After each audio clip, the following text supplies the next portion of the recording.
Hi guys, कैसे हो आप सब लोग। आई होप अच्छे हों।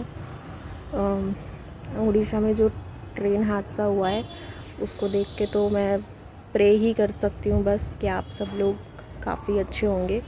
अगर कोई भी स्टूडेंट प्रिपरेशन करते हैं बैंकिंग की, अगर उन्हें ऐसी किसी भी प्रॉब्लम का सामना करना पड़ रहा है तो मैं तो यही कहूँगी कि अपना ख्याल रखना। बहुत बहुत दर्दनाक हादसा हुआ है वो। उसको टीवी में देखने पर ही इतना बुरा लग रहा है वो सब चीज़ें।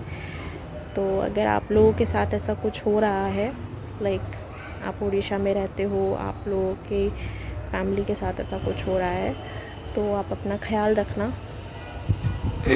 और इस वीडियो में मैं आप लोगों को आरआरबी से रिलेटेड बताऊंगी एंड कुछ इम्पॉर्टेंट चीज़ें बताऊंगी जो आप लोगों को फॉलो करनी चाहिए अगर आप नहीं करते हो तो।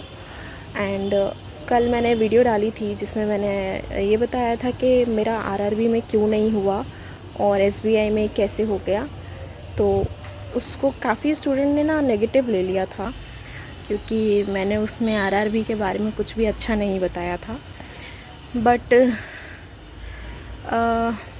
ऐसा कुछ नहीं है, मैं आपको लोगों को डिमोटिवेट नहीं करना चाह रही थी। मैं बस अपने रीज़न्स बता रही थी कि मैंने क्यों नहीं आरआरबी को टारगेट किया एंड मैंने सिर्फ एसबीआई को टारगेट किया था। तो इस वीडियो में मैं आपको ये बताऊंगी कि आपको किस तरीके से आरआरबी पे फोकस करना है, कौन कौन सी चीज़ें आप अगर नहीं कर रहे हो तो आपको वो करनी चाहिए। एंड क्योंकि वैसे तो मेरा आरआरबी का एग्ज़ाम क्लियर नहीं हुआ था, लेकिन फिर भी इतने सारे बैंकिंग एग्ज़ाम्स देने के बाद मुझे काफ़ी ज़्यादा एक्सपीरियंस हो चुका है कि बैंकिंग एग्ज़ाम्स को हमें किस तरीके से हैंडल करना चाहिए, क्या पहले करना चाहिए, क्या बाद में करना चाहिए। तो उसी के बेसिस पे मैं आपको बताऊंगी, ठीक है। तो सबसे पहले बात करते हैं प्रीलिम्स की। तो जब आप प्रीलिम्स का पेपर उठाते हो, मॉक टेस्ट में ही आप ये सब करना कि जब आप प्रीलिम्स का मॉक उठाओगे तो आपको कोशिश ये करनी है कि आप रीजनिंग से शुरुआत करो। नो डाउट आपका क्वांट भी अच्छा होगा क्योंकि सारे ही क्वेश्चंस डूएबल होते हैं। तो आप सोचोगे कि मेरा तो क्वांट बहुत अच्छा है तो मैं क्वांट से उठाऊंगा। तो मैं आपको यही सजेस्ट करूँगी कि आप क्वांट से बिल्कुल नहीं करो। बेशक आपका अच्छा हो, लेकिन आप रीजनिंग से करोगे तो आपका कम टाइम में काफ़ी ज़्यादा क्वेश्चन बन जाएंगे शुरुआत के कुछ मिनट्स के अंदर ही। तो आप पहले रीजनिंग उठाना, उसके बाद आप क्वांट उठाना। वैसे तो रीजनिंग में सारे ही क्वेश्चंस डूएबल होते हैं, सब क्वेश्चंस आप कर लोगे, लेकिन आपको ये देखना है कि आपको कम टाइम में ज़्यादा क्वेश्चन आप किस तरीके से बनाओगे। तो उसके लिए आपको ये करना होगा कि पहले आप मिसलेनियस उठाओगे, उसके बाद आप पज़ल उठाओगे। लेकिन ऐसा भी नहीं है कि आप हर पज़ल को स्विच करते जाओगे। अगर कोई पज़ल छोटी आती है, लाइक 2 लाइन की अगर कोई पज़ल है, 2 या ढाई लाइन की कोई पज़ल है, तो आप उसको तुरंत बना दो क्योंकि वो ईज़ी होती है। वो छोटी छोटी जो पज़ल्स होती है ना, वो यूँ ही बन जाती है, लाइक पढ़ते ही बन जाती है। तो आप यही करना कि अगर छोटी पज़ल है तो उसको तुरंत बना दो, लेकिन अगर बड़ी पज़ल है तो उसको मत बनाओ, उस वक्त बाद के लिए छोड़ दो। और आरआरबी के पेपर में आप इतना ये मत करना कि अगर आप पज़ल को छोड़ रहे हो तो कि आप मार्क फॉर रिव्यू करने जा रहे हो, क्योंकि इतना टाइम नहीं होता है आपके पास। आप जितनी देर में मार्क फॉर रिव्यू करने जाओगे उतनी देर में आप नेक्स्ट क्वेश्चन पे क्लिक करके उसको सॉल्व करने लग जाओगे। तो अगर आपने वो क्वेश्चन बीच में छोड़ दिया है तो पूरा पेपर करने के बाद आप उसको देखोगे ही ना। तो इतना मार्क फॉर रिव्यू करने के पीछे मत जाना, उसमें टाइम वेस्ट होता है थोड़ा बहुत। तो मैं मार्क फॉर रिव्यू बिल्कुल नहीं करती थी, बस मुझे पता रहता था बीच में ये वाला क्वेश्चन छूट रहा है तो ये क्वेश्चन ये पज़ल ही होगा, क्योंकि उसमें 5 क्वेश्चन फिर आगे और छूटते हैं ना, तो इसीलिए। फिर आता है क्वांट। क्वांट में भी आप अर्थमेटिक बेशक आपकी स्ट्रॉन्ग होगी, लेकिन आप अर्थमेटिक को बाद में ही बनाना क्योंकि उसमें टाइम लगता है। मैं ये नहीं कह रही कि आप अर्थमेटिक बना नहीं सकते कम टाइम में, ऑब्वियसली वहाँ सारे क्वेश्चन डूएबल होंगे, आप सब कर लोगे। लेकिन हमारा जो टारगेट होता है वो ये होता है कि हमें कम टाइम ड्यूरेशन में ज़्यादा से ज़्यादा क्वेश्चंस बनाने हैं। अब आप देखो, आप 20 सेकंड में एक सिंप्लीफिकेशन सॉल्व कर पाओगे या 20 सेकंड में आप एक अर्थमेटिक का क्वेश्चन सॉल्व कर पाओगे? आप एक सिंप्लीफिकेशन सॉल्व कर पाओगे ना ऑब्वियसली। तो आप ये देखना कि आप कम टाइम में कितने ज़्यादा क्वेश्चंस बना रहे हो, क्योंकि वहाँ पे ऑब्वियसली आपको 45 मिनट्स मिल रहे हैं और 80 क्वेश्चंस हैं, तो बहुत बड़ा गैप है ये। तो इसलिए आपको कुछ सेकंड्स में क्वेश्चंस को सॉल्व करना होगा। तो ये स्ट्रैटेजी जो मैंने अभी बताई है, ये आप मॉक्स में लगा कर देखना, और जिस तरीके से फिर आपका मन करता है आप उस तरीके से करना। तो तब आप मार्क्स में डिफरेंस देखना कि आपके कितने मार्क्स का डिफरेंस आ रहा है दोनों ही स्ट्रैटेजीज़ में, फिर आप उसके बाद किसी एक स्ट्रैटेजी को आप चूज़ कर सकते हो। ठीक है, अब हम कुछ मेंस की भी बात कर लेते हैं। जैसे मेंस में आपको जनरल अवेयरनेस देखने को मिलेगा। तो काफ़ी स्टूडेंट्स होते हैं जो जनरल अवेयरनेस अभी तक पढ़ा ही नहीं होता उन लोगों ने। तो कोई बात नहीं अगर नहीं पढ़ा है तो, लेकिन अब से ज़रूर पढ़ लो, क्योंकि आपका पेपर होगा मेंस वाला वो सितंबर में होगा। तो जून से अगर आप पढ़ना शुरू करते हो, 1 जून से अगर आप पढ़ना शुरू करोगे तो जून, जुलाई, अगस्त और सितंबर जब तक पेपर नहीं होता उससे पहले के सारे दिन आप जनरल अवेयरनेस अच्छे से प्रिपेयर कर लेना।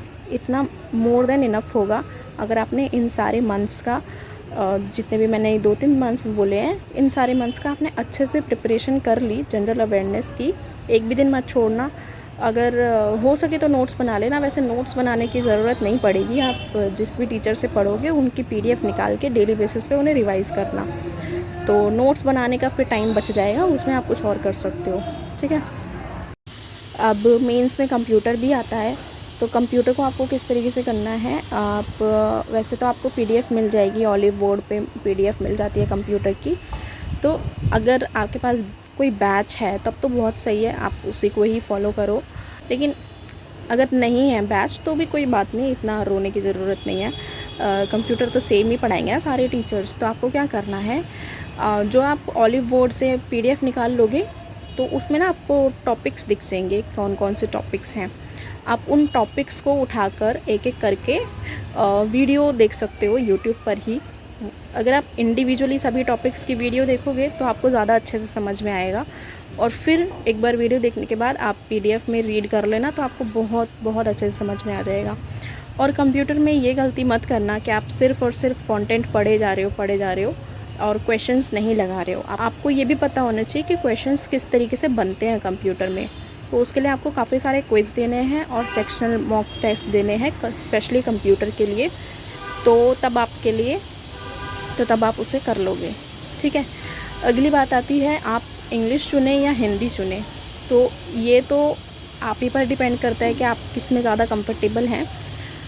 और ऐसा कुछ नहीं होता कि आप हिंदी चुनोगे तो वो आपका नेगेटिव साइड दिखाएगा।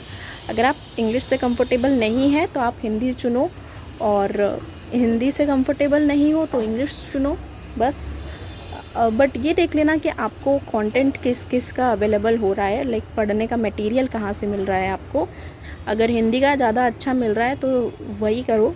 हिंदी भी मैंने पढ़ी नहीं है बट मेरे ख्याल से वही सब आता है, जैसे व्याकरण में हम जैसे बचपन में पढ़ते थे ना, वही सब हमें दोबारा से पढ़ना पड़ेगा। अगर आप कंफ्यूज हो रहे हो कि दोनों में से कौन सी चीज़ को चूज़ करो, तो ये कर लेना कि आप दोनों का एक एक सेक्शनल मॉक लगा लेना, और जिसमें आपके ज़्यादा मार्क्स आएँ, जो आपको ज़्यादा कंफर्टेबल लगे उसको चूज़ कर लेना। ठीक है, इस तरीके से आप चूज़ कर सकते हो दोनों में से एक। दूसरी बात मैं क्या कहने वाली थी, हाँ, मुझे ना ये बताना था कि आप अभी से मेंस के लिए भी पढ़ लेना, रीजनिंग और क्वांट के लिए, क्योंकि बाद में आपको इतना टाइम नहीं मिलेगा कि आप सिलेबस भी कंप्लीट करो और फिर उसके ऊपर मॉक्स भी लगाओ। तो आप सिलेबस जो है अभी से थोड़ा थोड़ा कंप्लीट करने लग जाना, थोड़ा बहुत टाइम निकाल के अपने शेड्यूल में से। ठीक है, जो मैथ्स होता है उसमें आप ज़्यादा DI पे फोकस करना, 2 से 3 मेंस वाली DI आप अभी से लगाओ। और जो रीजनिंग होता है, रीजनिंग में जो मिसलेनियस पार्ट होता है मेंस वाला, उसको कंप्लीट कर लो अभी से। तो बाद में जब आपका प्री क्लियर हो जाएगा, मतलब प्री जब आप देकर आ जाओगे उसी के बाद से आप मेंस पढ़ना। इसका वेट मत करना कि जब आपको अच्छे से पता चल जाएगा, आपका रिज़ल्ट डिक्लेयर्ड हो जाएगा तब आप मेंस पढ़ोगे। तब तो फिर यूँ मानो आपको जो पहले 1 महीना मिल रहा था अब आपको 10-15 दिन मिलेंगे बस। ठीक है, तो जैसे ही आप प्री देकर आ जाओ उसके बाद आप मेंस का पढ़ना शुरू कर देना, और अच्छे से मॉक टेस्ट लगा लगा कर तब पढ़ना। नेक्स्ट क्वेश्चन ये भी आता है कि आपको मॉक्स कितने लगाने चाहिए प्री के। अब देखो, आपको क्लर्क और पीओ दोनों को साथ में लेके चलना है, तो आप एक दिन में 2 मॉक्स लगा सकते हो। एक क्लर्क का लगा लेना, एक पीओ का लगा लेना, ठीक है। सुबह आप पीओ का लगाना, शाम को आप क्लर्क का लगाना, क्योंकि अगर आप पीओ के क्वेश्चन करने में अपने आप को कंफर्टेबल समझते हो तो क्लर्क के क्वेश्चन तो हो ही जाएंगे, बस आपको स्पीड पे अपना काम करना है, ठीक है। तो 2 मॉक इज़ सफिशेंट। और मेंस वाले मॉक भी आपको लगाने होंगे, लेकिन मेंस के मॉक ज़्यादा मत लगाना। हफ्ते में एक बार आप मेंस मॉक लगा सकते हो, बस, इससे ज़्यादा ज़रूरत भी नहीं है, ठीक है। और डेली बेसिस पे अपना जनरल अवेयरनेस कर लो, वो बहुत काम आएगा, ठीक है। अगर आरआरबी नहीं भी हुआ तो भी आगे काफ़ी सारे एग्ज़ाम्स हैं, उन सब में जनरल अवेयरनेस बहुत काम आने वाला है। तो 1 जून से आप डेली का अपना पढ़ना शुरू कर दो जनरल अवेयरनेस। बस मुझे इतना ही बताना था। अपना आप लोग ख्याल रखना और मेहनत करो बहुत अच्छे से। आपको अपने आप को प्रूव करके दिखाना है, अपने पेरेंट्स के लिए, अपने भाई बहनों के लिए, सबके लिए ये सब करके दिखाना है। मैंने जब प्रिपरेशन शुरू करी थी ना, तो मैंने ना अपने डॉगी से प्रॉमिस किया था कि मैंने मतलब अपने डॉगी से बोला था कि मैं तुम्हें बहुत अच्छी लाइफस्टाइल देना चाहती हूँ इन फ्यूचर, इसलिए मैं तेरे लिए, डॉगी के लिए, तेरे लिए मैं इतना मेहनत करूँगी कि मैं ज़रूर सक्सेस हो जाऊँगी। तो मुझे लगता है हमें किसी ना किसी से प्रॉमिस कर लेना चाहिए, ताकि हम जब प्रिपरेशन करें, हमें कभी डिमोटिवेट फील हो तो तब हमें उसका चेहरा सामने आए, तो फिर हमें दोबारा से मोटिवेशन मिल जाता है। तो आप ऐसे ही अपने मम्मी पापा, अपने भाई बहन, जिनसे भी आप प्यार करते हो, आप उनमें से किसी से एक प्रॉमिस ज़रूर करो। अगर आप नहीं बोल सकते तो अपने आप से प्रॉमिस करो, लेकिन एक मोटिवेशन के लिए कुछ ना कुछ रखो जो आपको मोटिवेट करे, ठीक है। चलो बाय फिर, और अपना ख्याल रखो, ख्याल रखो, ख्याल रखो। बहुत बार बोल दिया मैंने ये बात, बट जब से मैंने वो टीवी पे देखा है ना ओडिशा का ट्रेन हादसा, तब से मुझे बहुत बहुत बहुत बुरा लग रहा है। लाइक मैं सोच रही हूँ उन हादसे में जितने भी लोग हैं, उनसे कनेक्टेड कितनी सारी फैमिलीज़ हैं, वो सब कितने ज़्यादा अफेक्ट हुए होंगे, और हम लोग तो टीवी पे देख रहे हैं, लेकिन वो लोगों को ये सब झेलना पड़ रहा होगा अपनी लाइफ में। तो बहुत बुरा लगा। चलो फिर बाय।